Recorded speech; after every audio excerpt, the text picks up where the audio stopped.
everyone, welcome to Reasons for Roots. Today I'm finally sitting down to record a very requested video, and that is about notebooking. So in our homeschool, we are very heavily Charlotte Mason inspired, and that means that we should follow pretty much the philosophy of Charlotte Mason. And with that comes the idea of notebooking. Now, if you're not sure what notebooking is basically the replacement or the use of narrations, diagrams, the child basically taking the information that they have read and digested and making it their own through their own interpretation on a page. So instead of answering a open-ended question on a worksheet or a multiple choice question or true and false questions, the children have to digest the material and then put it back onto the page of what they got from the information that they encountered that day. And so I'm going to show you inside my daughter's notebook, history notebook, and her Bible notebook. So these are two subjects that we notebook in every single day. She also does some science notebooking, but I just wanted to show you, pulled these two to show you. She is in 8th grade, and she has been doing the Charlotte Mason method since she was around 3rd grade. Okay, so she's very familiar with narration. She's very fluent in her writing. So I would put her in a fluent category when it comes to narration. So your child's may look a little different than mine, just depending on, their skill level and exactly where they are, okay? So, and to be honest, my daughter is right on par almost with my 12th grader boy as far as narrations go. So I'm going to show you a peek inside hers and show you just some tips we use when it comes to notebooking. And I'm also going to talk about how to notebook with early narrators or early elementary students. You would think of these in grades kindergarten through around 3rd grade. And so I'm going to show you exactly what I do for that age group as well as for upper elementary through the high school levels. Okay, so I'll start with the upper grades. So for the upper grades, you want, especially, I would wait to start a written narration until they are comfortable writing, okay, and they're comfortable narrating, okay. And so as you start narrating, you'll probably just get at first you'll probably just get a few sentences. But as they mature in upper elementary and junior high years, you will see that they are able to then put their thoughts on a page and they will get more fluent, okay. And so for that age group, okay, I want to show you exactly kind of some samples of and what we do for that age. There's the diagram. So here, what she did was we were talking about the tabernacle, and she drew just like a basic layout of the holy place is what we were talking about, and the division. So she drew that. Then sometimes I print things for us to go over and label. So this is like the split of the nation of Israel to Israel and Judah. So that's again dividing the land. And this is just a sample of, she's talking about Babylon here, and she just wrote a few sentences. So sometimes her narrations are rather long, and sometimes they're just a few sentences, depending on how much she read that day, okay? And so, see, that's just a basic narration page. This, we tried to draw the statue of nations from Daniel. And so that's just her representative of that. There's also a map work, some more narration pages. You can see that's a little longer. So with a child that is fluent in narration, they should be able to write 150 to 300 words a day pretty easily once you get into the upper junior high and especially high school time. They should be able to do that pretty easily. So my upper junior high students and high school students write 2 to 3 narrations a day. And that's written narrations, and then they'll orally narrate the rest. Then another narration page. see, like she filled up the whole sheet on this one and this one. And so it just depends basically on how much they read that day and what you can expect from them. I'm trying to find a different example. So like here, she drew like a Venn diagram. Here she did a comparison of the tabernacle, the Old Testament meaning of the tabernacle, and like the New Testament meaning. I have a question. What is it, babe? And then sometimes I like to add like different colored cardstock. And so this is like she drew out the camp of Israel around the tabernacle. So we were studying like Palestine and biblical history here. And so then I like to print off from Homeschool in the Woods. They have tons of great resources. Oh, and this is like a timeline. Oh, it's falling. But like that, it opens up wide. So you can make any kind of timeline you want. You wouldn't have to buy the PDF from someone if you didn't want.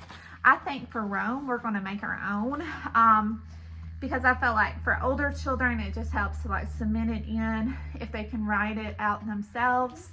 But Homeschool in the Woods does have great resources for notebooking. They have great map work, and I really enjoy their maps, and so we use those when we get into Greece. And then they also have some just fun extras. So like this is one of the fun extras that we put in. And that's another one talking about columns. So I like to find fun things, even for high schoolers. My son did the same exact notebook almost for history. And to break up the narrations, just so they can have some fun things to do. Here she lists like the Greek gods and what they meant. And then I love how at the end, where she's talking about the great God, she wrote, for there is one God and one mediator also between God and man, Christ Jesus. What are you doing, silly? Okay. So they can add, copy work into these Bible verses. This is something else from Homeschool in the Woods, and it's talking about the grandeur of Athens, the might of Sparta. And this is something, this would have been neat, especially for a high schooler to do on their own. Like, what do they share in common? But we just use the PDF for this. But you can do all kinds of things like this. Like, what do Sparta and Athens have in common? How are they different? That kind of thing. You can fill in. You can do, she's done a few little timelines on her own of different things. There's a map. So we are doing the Reformation, and we made a map of the different reformers and where they were located here. This is just a fun one. They like to throw in fun things about like the clothing that Greece wore, the people in Greece wore, a home in ancient Greece, and it just kind of opens up like that. So, when they get in high school, it doesn't mean that you have to stop with all the fun activities. You can keep doing that and keep bringing that into their education. But their narrations, should, of course, get a little longer. And they should be able to handle a little bit more as far as narrations go. And so narrations is a big, big part of our notebook. But we also have... like I said, map work and fun diagrams and that kind of thing. So this is one where they mapped the conquest of Alexander the Great. So this is just a fun time. And we do these as a group. So my 8th grader and my 12th grader, we do history together. And then they'll have their own independent reading in their notebook from both of those. They either orally narrate to me, but they do a notebooking page. They do an oral narration of one and do a notebooking page of the other. So every day they have an entry to add. So far we have filled up 2 notebooks this year. So we had one for ancient Egypt, and then this one from ancient Palestine and ancient Greece. And then we'll start Rome for our last term. So I like to keep them in terms, term 1, term 2, and term 3, as far as history goes. Because, like history is like the spoke of our wheel. And so a lot of it goes right into this notebook. Any of our Shakespeare stuff, a lot of it goes in there, quotations and copy work and that kind of thing. So as far as Bible goes, she is doing Bible road trip. Now my son is not doing Bible road trip. He is actually doing Worldview from Generations, and he is just notebooking on his own as he goes through this. So you can take a textbook. So this comes with worksheets. And sometimes I do pull, sorry, my camera slipped. Sometimes I do pull from the worksheet. And so you can take a textbook and use the Charlotte Mason method of notebooking or narrations from this. Okay, so this wouldn't technically be a living book, but it's wonderful material, and I wanted my son to cover this before he left our home. And so you very well could do that, okay? But so for my daughter, since she is in 8th grade, I started her on Bible Road Trip, and I have a video about that. And so with Bible Road Trip, there comes notebooking pages. Let me find. So like, here's one of like Noah and the Ark. So she had read several chapters about Noah and the Ark out of Genesis. And they even have little questions like, what is the Mosaic Covenant? Let's see. Let me find a good one to show you about, because now that we're more into it, she's more comfortable with it. But so, and then there's also like a Pray for the World section where they look at different countries, so kind of geography and missions related. And so she'll talk about, like here she's talking about Kuwait, and she just does a few sentences of a summary and then how she can pray for the nation of Kuwait there. And it's pretty much the same every week. So every week she does different notebooking pages. Like this one is with the 10 Commandments. So they look a little different, but most of these are narrations written. So you can see how she wrote that. And there's also research projects with this one that and I like how they reiterate this question over and over again. So several pages have, what is the Mosaic Covenant? They ask that to kind of as a review and to kind of, get it into their head. But I love how they read the scriptures, then they take it and they write it out, and that just helps process it, and that helps them cement it into their minds. So Bible and history are the two notebooking and written narrations that I require every day, okay, for them to write at least those two. And then sometimes we do science, or we might do, like if we were doing literature together, they may write a synopsis of the chapter we read together or something like that. So with a middle school and high school or upper elementary student, you can have vocabulary in there, math work, character studies. I mean, the list is endless of what you can do with notebooking, okay? But it has been one of the biggest one of the greatest blessings in our homeschool has been notebooking. I feel like my children have taken a hold of their own education and have been able to process information much more readily than just filling in a worksheet and answering it that way. And so sometimes I'll give them a prompt, like in history, like let's say we're talking about Alexander the Great. Tell me about some character traits of Alexander the Great, or how would you have handled this situation differently than this particular leader? Or, you can just give them some prompts if they need a little help with that, or you can just have them narrate it back, retell it back in their own words, or draw a diagram, or list some facts, do some bullet points. We do that sometimes. So it's totally open-ended, and it's up to the creativity of the child or your discretion of what they use. Okay, so that's what I require for my junior high and high schooler. And so for my little guy, he is technically in 2nd grade, but he does have some learning delays. So he would be more kindergarten, 1st grade-ish as far as writing goes and drawing. But for him, we also do notebooking. So it's much more simple in the early elementary years. And what I do is I use a primary journal for that time period.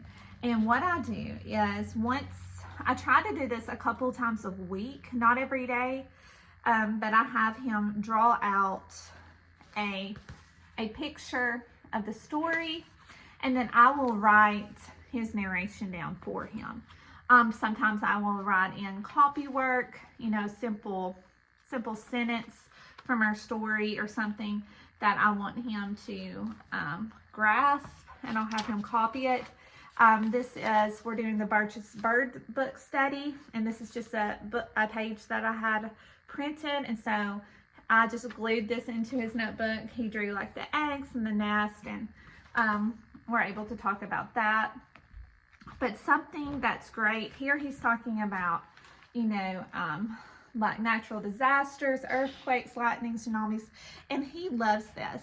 So I have him do this with either his history, usually his history, his fable, or his nature podcast that he listens to. So he listens to Nat Theo at least once a week, and a lot of times he wants to notebook what he learned from that.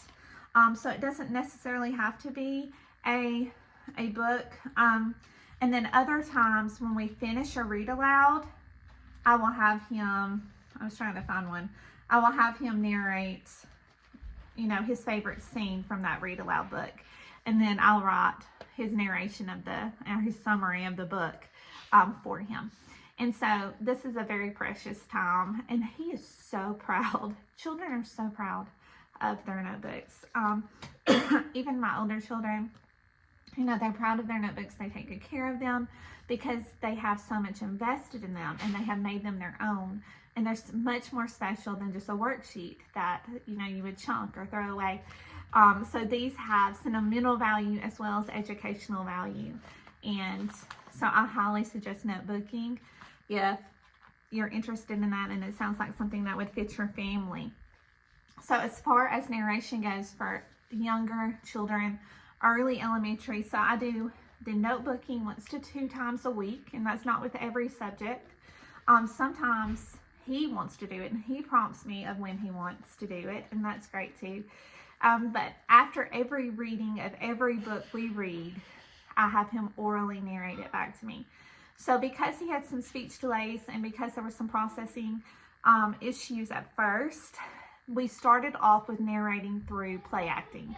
So he would act out the story back to me, and he still likes to do that periodically, but that's a great place to start, is just having your child play act and narrate it through action back to you. You can assign him a part, or he can assign the parts, and you can play along with him.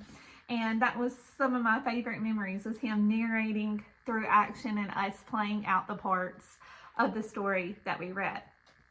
Now he's into Legos, and he likes to build a lot of his narrations sometimes, and he, of course, just orally retells me back. And sometimes I'll also give him prompts like I do my high schoolers. Well, what would you have done in that situation, or that sort of thing.